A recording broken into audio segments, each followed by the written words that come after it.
Welcome friends, welcome YouTube channel Shiv consultancy के YouTube channel में आप सभी दर्शकों का बहुत ही हार्दिक स्वागत है। आज हम ऐसे पॉइंट्स लेके आए हैं जो कई बार सोसाइटी में कंप्लायंस नहीं होते हैं। सोसाइटी रजिस्टर्स तो मेंटेन करती है बट वो टाइम टू टाइम अपडेट नहीं होते हैं।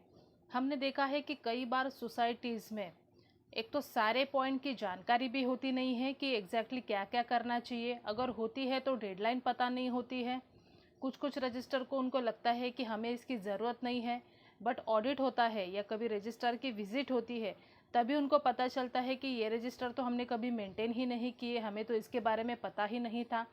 तो ऐसे सारे पॉइंट्स हम एक साथ एक ही वीडियो में लेके आए हैं। तो मैं दावा करती हूँ कि आपको किसी भी वीडियो में एक साथ इतने सारे कंप्लायंस के पॉइंट्स नहीं मिलने वाले हैं। तो इस वीडियो को अंत तक ज़रूर देखिएगा। एक छोटी सी रिक्वेस्ट, पहली बार अगर चैनल पे आए होंगे तो हमारे चैनल को सब्सक्राइब करना ना भूलिएगा और बेल आइकन को भी प्रेस करना ना भूलिएगा। तो चलो वीडियो की शुरुआत करते हैं। सबसे पहले देखते हैं कि डेडलाइन क्या होती है एज पर बायलॉज। अगर आपका अकाउंट्स फाइनलाइजेशन करना है तो एज पर बायलॉज तो 15 मई तक कंप्लीट होना चाहिए, बट लोग उसको कभी कभी 30 जून तक भी कंप्लीट कर लेते हैं, बट बायलॉज के बेसिस पे 15 में है। अकाउंट्स आपको हैंड ओवर करना है ऑडिट के लिए 1 जून तक। ऑडिट कंप्लीशन हो जाना चाहिए 31 जुलाई तक। अभी इसके बीच में वो जो पीरियड रखा है वो है एमसी के वेरिफिकेशन का। अगर एमसी को कुछ क्वेरीज है तो एटलीस्ट वो लोग 15 या 20 दिन लेके वो चेक करके बता सकते हैं।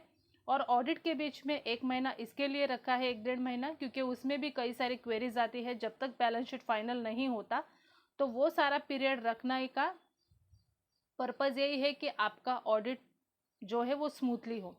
उसके बाद ऑडिट का रिपोर्ट जो अपलोड होता है वो 31 अगस्त तक होना चाहिए। और एजीएम की डेट आपको 30 तारीख तक, मतलब 30 सितंबर तक आपको एजीएम कंडक्ट करवानी है। मैंडेटरी जो एनुअल रिटर्न है वो 30 सितंबर तक हो जाना चाहिए। और फिर सोसाइटी का जो अपॉइंटमेंट है, सोसाइटी ऑडिटर का जो अपॉइंटमेंट है, मतलब नेक्स्ट ईयर के लिए जो होने वाला है वो आपको पहले ही करना है। पहले ही एजीएम में डिक्लेयर करवा देना है, अप्रूव करवा लेना है। फिर आपको रजिस्ट्रार को भी वो बताना पड़ेगा और ऑडिटर को भी अपॉइंटमेंट लेटर देना पड़ेगा। उसकी डेट रहती है 31 अक्टूबर। फिर आपका ऑनलाइन जो ऑडिट ऑर्डर जनरेशन होता है तो उसका कुछ रिपोर्ट सबमिट करना पड़ता है साइट पे, तो वो भी 31 अक्टूबर तक करना चाहिए। और ओ फॉर्म जो सबमिट करना है वो जब भी ऑडिटर ने आपको रिपोर्ट दिया है उसके 3 मंथ के अंदर आपका वो ओ फॉर्म रजिस्ट्रार को सबमिट होना चाहिए कि जिसने भी जो रिमार्क दिया था ऑडिट में वो सारे रिमार्क्स पे आपने क्या एक्शन डिसाइड किया है, क्या आप काम करने वाले हैं, वो सारा जस्टिफिकेशन आपको देना पड़ेगा और ओ फॉर्म आपको रजिस्टर को सबमिट करना पड़ेगा with in the 3 months. Next point पे आते हैं कि कंप्लायंस। अभी कंप्लायंस में यह है कि अगर कोई भी फ्लैट ट्रांसफ़र होता है तो आय, जे और शेयर ये तीनों रजिस्टर में साइमल्टेनियसली एंट्री होनी चाहिए। कई बार हमने देखा है कि तीनों में नंबर अलग अलग पड़े हुए रहते हैं, बिकॉज कभी आय में एंट्री किया लेकिन जे में नहीं किया या शेयर में नहीं किया, ऐसे सारे प्रॉब्लम्स होते हैं। इसके लिए मिसमैच सीक्वेंस मिलता है। लेकिन आपको तीनों एंट्रीज एक ही टाइम पे करना है ताकि आपके नंबर्स मेंटेन रहे।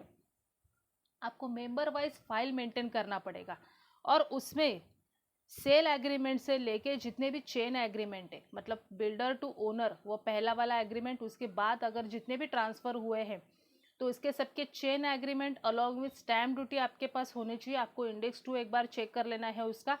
अगर कोई फ्लैट लीव एंड लाइसेंस पे है तो उसके एलएल एग्रीमेंट अपडेटेड वो फाइल में आपके पास होने चाहिए। और फिर अगर कुछ मेंबर के साथ कम्युनिकेशन किया है तो वो भी फाइल में मेंटेन होना चाहिए। तो फाइल में ऐसे सीक्वेंस से आपको फाइल मेंटेन करना है।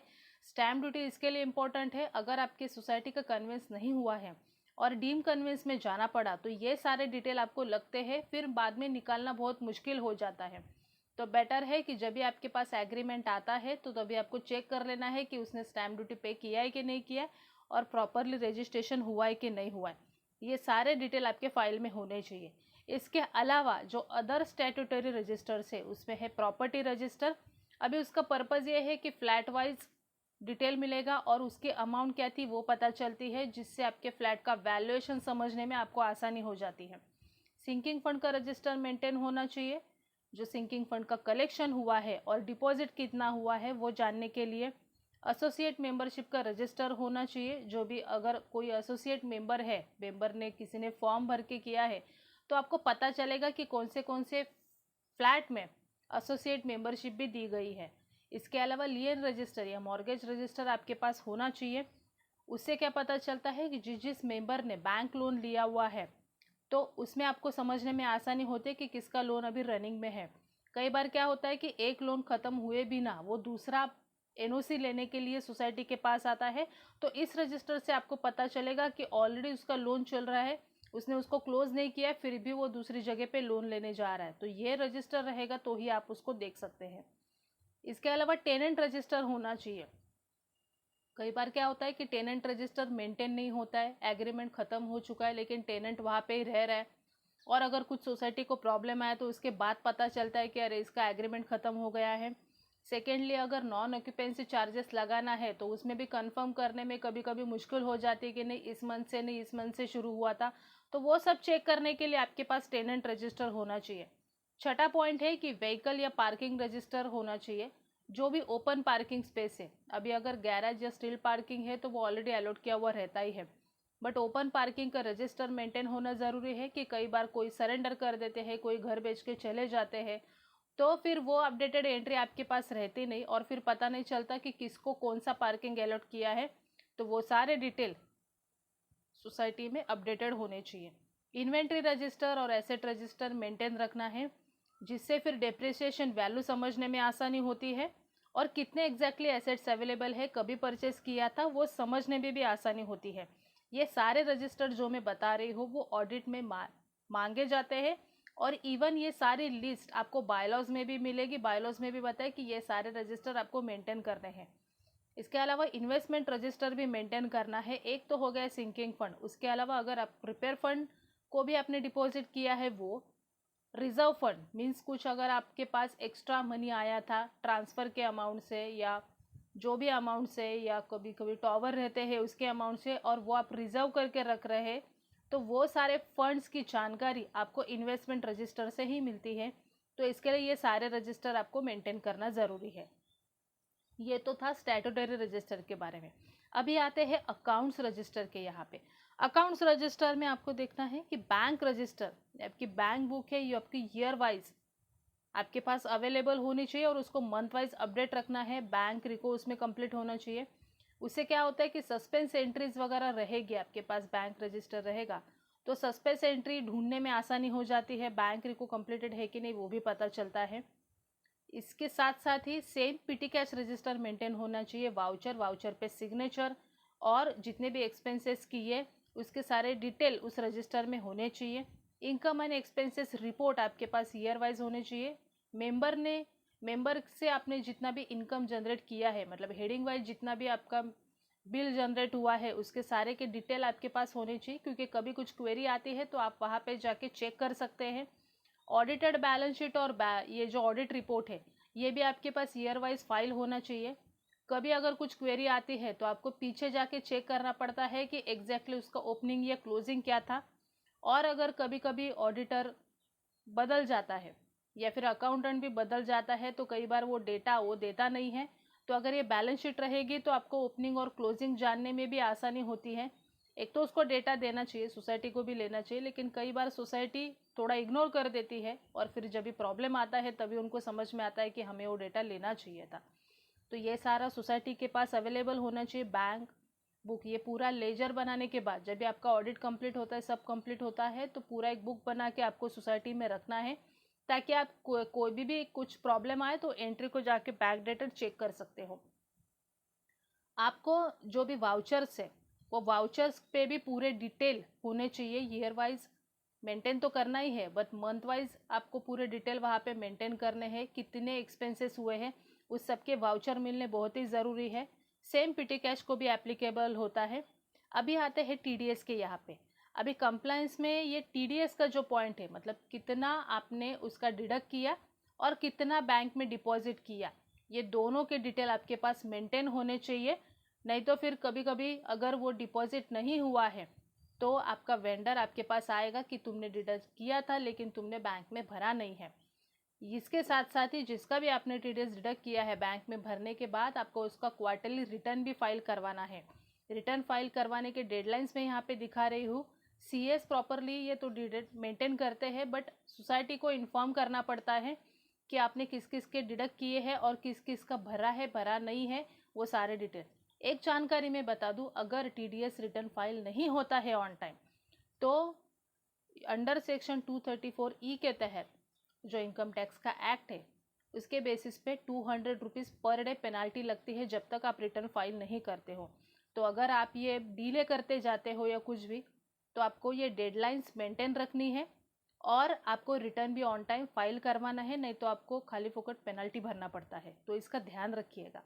अगर किसी सोसाइटी को GST एप्लीकेबल है, मीन्स अगर उसका एग्रीगेट टर्नओवर पूरा मिला के टर्नओवर उसका 20 लाख को क्रॉस करता है, ये एक क्राइटेरिया है। सेकेंडली, अगर उसका मेंटेनेंस 7,500 के ऊपर जाता है, जो भी GST के हेडिंग से उसको बेसिस पे मिला के अगर 7,500 क्रॉस करता है तो वो GST के लिए एप्लीकेबल हो जाता है। तो अगर सोसाइटी GST के लिए लायबल हो जाती है तो उसको एक तो GST का रजिस्ट्रेशन करवाना, उसके साथ साथ ही 3 रिटर्न उसको फाइल करने पड़ते हैं। एक तो है मेंटेनेंस चार्जेस के लिए, दूसरा है एक्सपेंसेस साइड के लिए, और फिर जो कंसोलिडेटेड रिटर्न है वो भी फाइल करवाना पड़ता है। तो ये भी कंप्लायंस, अगर आपने GST का नंबर लिया हुआ है तो इसका कंप्लायंस आपको करवाना ज़रूरी है, नहीं तो बाद में नोटिस आ जाती है। कुछ कुछ पॉइंट्स है जो मैं यहाँ पे बता रही हूँ, कई बार सोसाइटी के साथ इग्नोर हो जाती है, ध्यान में ही नहीं आता है कि ये पॉइंट को भी कंप्लाई करना है। इसमें से ही एक पॉइंट है फायर ऑडिट। अगर आपने यहाँ पे फायर एनओसी बिल्डर ने लिया हुआ था और आपको सब दिया हुआ है, आपके यहाँ पे फायर सिस्टम इंस्टॉल की हुई है, तो आपको बी फॉर्म सबमिट करवाना बहुत ही कंपलसरी है। आपको साल में 2 बार करवाना पड़ता है, वो आता है जैन और जुलाई में। तो अगर आपने वेंडर किसी अपॉइंट किया होगा तो वो वेंडर से भी आप करवा सकते हैं, लेकिन ये मैंडेटरी है आपको करवाना। आपका यहाँ पे फायर सिस्टम है तो आपके यहाँ पे फायर ड्रिल का मतलब मॉक ड्रिल भी होना चाहिए, at least twice in a year. अगर वो पॉसिबल नहीं है, once in a year member को अवेयरनेस होना चाहिए कि ये सारे सिस्टम को यूज़ कैसे करना है। नहीं तो कई बार अगर आग लगेगी तो वो सिस्टम होने के बाद भी उसको यूज़ ही नहीं कर पाएंगे, तो आपको वो ड्रिल भी कंडक्ट करवाना है। इलेक्ट्रिकल और फायर सेफ्टी ऑडिट एटलीस्ट ये 2 साल में एक बार होना चाहिए। ये होने के पीछे ये पर्पज़ है कि आपकी बिल्डिंग कितनी सेफ़ है या कितना ऐसा एरिया है जो नॉन इग्नोरेंट है, मतलब वहाँ पे कई बार लोग ब्लॉक कर देते हैं, स्पेशली डक्ट एरिया या जो ओपन एरिया है वो सारे ब्लॉक करने की वजह से जब भी ऐसी कुछ इमरजेंसी सिचुएशन आएगी तो बिल्डिंग में से बाहर ही नहीं निकल पाएंगे। तो इसके लिए ये ऑडिट होना बहुत ही कंपलसरी है। नेक्स्ट पॉइंट पे आते हैं लिफ्ट इंस्पेक्शन। अगर आपके यहाँ पे लिफ्ट है तो वंस इन ईयर उसका इंस्पेक्शन होना चाहिए। यूजुअली ये जो PWD इंस्पेक्टर रहते हैं वो नोटिस तो भेजते हैं सोसाइटी को, लेकिन सोसाइटी को उसका कंप्लाई भी करना चाहिए और उसके लिए कुछ एक नॉमिनल फीस लेते हैं वो वंस इन ईयर, वो सोसाइटी को पे करनी पड़ती है। नेक्स्ट पॉइंट है NA टैक्स। अभी NA टैक्स फिलहाल होल्ड पे है महाराष्ट्र में, लेकिन ये कभी ना कभी तो आगे आने वाला ही है, तो सोसाइटी इसका प्रोविज़न करके रखे। ये NA टैक्स जो है यूजुअली ये तहसीलदार ऑफिस में या कलेक्टर ऑफिस में हर साल दिसंबर में भरना पड़ता है। तो इसकी प्रोविज़न सोसाइटी को करके रखनी पड़ेगी या फिर मेंबर्स के साथ डिसाइड करके रखना पड़ेगा कि जब भी ये अमाउंट आएगा तो देना पड़ेगा। एजुकेशन फंड या ट्रेनिंग फंड 10 रुपये पर मेंबर पर मंथ सबको कलेक्ट करवाना चाहिए, और फिर उसके लिए ट्रेनिंग भी कंडक्ट करवाना मैंडेटरी है, क्योंकि ये सारे पॉइंट्स देखे जाते हैं और ये ट्रेनिंग आपको एजुकेशन ट्रेनिंग कंडक्ट करवाना है 31 मार्च के पहले। तो ये आपका 10 रुपया आपके बिल में ऐड होना चाहिए और आपको उसके ट्रेनिंग्स भी कंडक्ट करवाने हैं। अब आता है डिफ़ॉल्टर के यहाँ पे। अगर आपकी सोसाइटी में कोई डिफ़ॉल्टर है तो एज़ पर बायलॉ 70 एंड 71 के तहत अगर वो कंजिक्यूटिवली वो अगर 3 महीने तक अपना मेंटेनेंस नहीं देते हैं तो वो डिफ़ॉल्टर में जाएंगे। तो ऐसे कितने डिफ़ॉल्टर है ये कमेटी को चेक भी करने पड़ेंगे, और उसके साथ साथ ही अगर उन्होंने उनका मेंटेनेंस नोटिस देने के बाद भी अगर दिया नहीं है तो इसकी नेक्स्ट स्टेप मैनेजिंग कमेटी को डिसाइड करनी पड़ेगी। अगर मैनेजिंग कमेटी में से भी कोई है तो उनके ऊपर भी एक्शन लेना पड़ेगा, क्योंकि पैसा तो आना चाहिए, वो सारा आपका कंप्लायंस में ही आ जाता है। इसके साथ साथ ही मंथ वाइज जितने भी मीटिंग होते हैं उसके मिनट्स और उसका रिजोल्यूशन वो सारे आपके मिनट रजिस्टर में होने चाहिए, और उसका ऑफिस बेरर का साइन उस पर होना चाहिए। सेम एप्लीकेबल होता है AGM मिनट्स को। AGM मिनट्स के जितने भी ईयर वाइज मिनट्स है, अगर EGM भी हुए हैं AGM भी हुए हैं तो उसके आपके सीक्वेंस वाइज जितने भी हुए हैं वो सारे मिनट्स और उसका अटेंडेंस वो आपके एजीएम रजिस्टर में होना चाहिए, बिकॉज ये सारा ईयर वाइज कंप्लायंस देखते समय ये सारे पॉइंट चेक किए जाते हैं। सबसे एक अहम पॉइंट लेकिन थोड़ा इग्नोरेंट ऐसा कि कंप्लेंट रजिस्टर भी सोसाइटी को मेंटेन करना चाहिए, ताकि जो भी मेंबर के कंप्लेंट आए हैं आपने उसको कभी रिजॉल्व किया, कभी उसका सोल्यूशन दिया, वो सारी चीज़ें आपको कंप्लेंट रजिस्टर में ही पता चल जाएगी। तो जब भी एडमिनिस्ट्रेटर वगैरह आता है, अगर किसी मेंबर ने कभी कंप्लेंट की सोसाइटी में या फिर रजिस्ट्रार ऑफिस में कि हमारी सोसाइटी का कारोबार ठीक से नहीं चल रहा है, तो ये सारे पॉइंट्स रजिस्ट्रार आके आपकी सोसाइटी में चेक करता है कि इसका कंप्लायंस कितना परसेंट है। अगर अगर उसको ऐसा लगता है कि ये नॉन कंप्लायंट है सोसाइटी में, तो एडमिनिस्ट्रेटर बैठने के 100% चांसेस होते हैं। तो सोसाइटी को इस बारे में ध्यान रखना चाहिए और ये सारा मेंटेन होना चाहिए। जो बुलेट पॉइंट थे वो मैंने यहाँ पे दिखाए। इसके अलावा कुछ कुछ छोटे छोटे चीज़ें हैं जो आपको कंप्लाई करते रहना पड़ेगा। एक बार मैं बता दूं कि हम अभी मुंबई में सर्विसेज दे रहे हैं, ज़्यादातर वेस्टर्न एरिया में हम लोग सोसाइटी के सर्विसेज प्रोवाइड कर रहे हैं।